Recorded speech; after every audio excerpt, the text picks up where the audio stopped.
Sadhgurunath Maharaj Ki Jai, and welcome to Jagadambe Reads the Holy Books of India, Ramayana 374.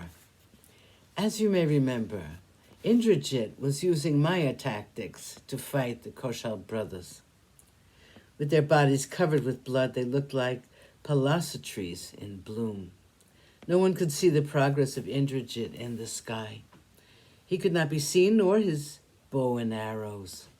Like the sun is concealed behind a bank of dense clouds, he was concealed by his Maya.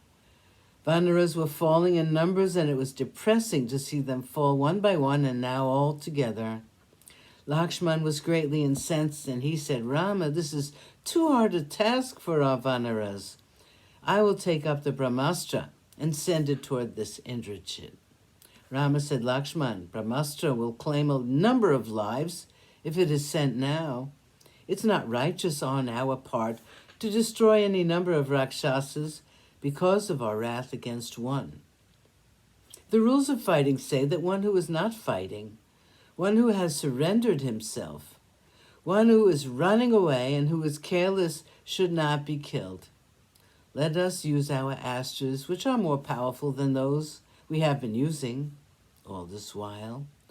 Indrajit may conceal himself inside the earth or in the netherworld or in the skies. Still, he cannot escape the fury of my astras." Rama made up his mind to kill the son of Ravana soon, since he was causing great havoc in the army of the Vanaras. Indrajit knew exactly what was passing in the mind of Rama, and he promptly returned to the city of Lanka. 29. Maya Sita slain. Indrajit remembered the devastation caused in his own army by the Vanara chiefs and the Kaushal brothers, and he was very angry. He came out of the western gateway of the city. He saw from a distance the gallant brothers and their readiness to fight. He decided to use his Maya to his advantage. He made up his mind to create a figure which would be the very image of Sita. He thought of taking the Sita with him to the battlefield, and there, in the presence of everyone, he would kill her with his sword. To think was to act, and Indrajit emerged from the gates of the city with Sita in his chariot. He was seen by the Vanaras, and they armed themselves with the usual boulders and stood prepared for his coming.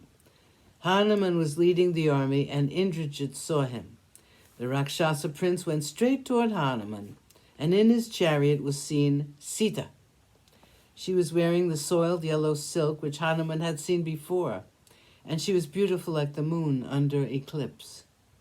She was sitting forlorn, as though she did not care about what was happening around her. Her long hair was twisted in a single plait, and it hung like a black serpent on her back. Her face was tired, since she had been fasting continuously, and there were not many jewels on her. Hanuman knew her only too well, and he stood spellbound when he saw her in the chariot of Indrajit. He looked again and again, and seeing the tear-stained face of the Devi, Hanuman was full of sadness.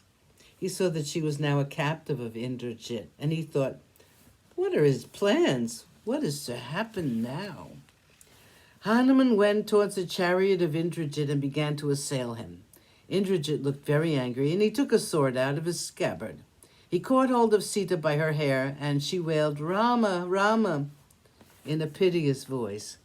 Even as they were watching, Indrajit began to beat her up. Hanuman saw her caught by her hair, and his grief and anger were unbearable. Tears flowed from his eyes, and he said, "You are a sinner, born in the race of Brahma. You do not seem to have inherited any gentleness from your ancestor. You have grabbed the hair of Devi, and remember, it is because your end is near, or else you would not have dared to do so. You are fit for the worst kind of punishment, cruel, sinful, small-minded, and proud of your sinfulness. This act of yours is against all codes of Dharma. You have a heart of stone, and there's not even a vestige of pity in your cruel heart. She was expelled from her palace, then she was without a kingdom. She was parted from Rama, and now you want to kill her? Why do you do it? How has she offended you?" Sadhgurunath Maharaj ki jai. Thank you for coming. I hope you come again.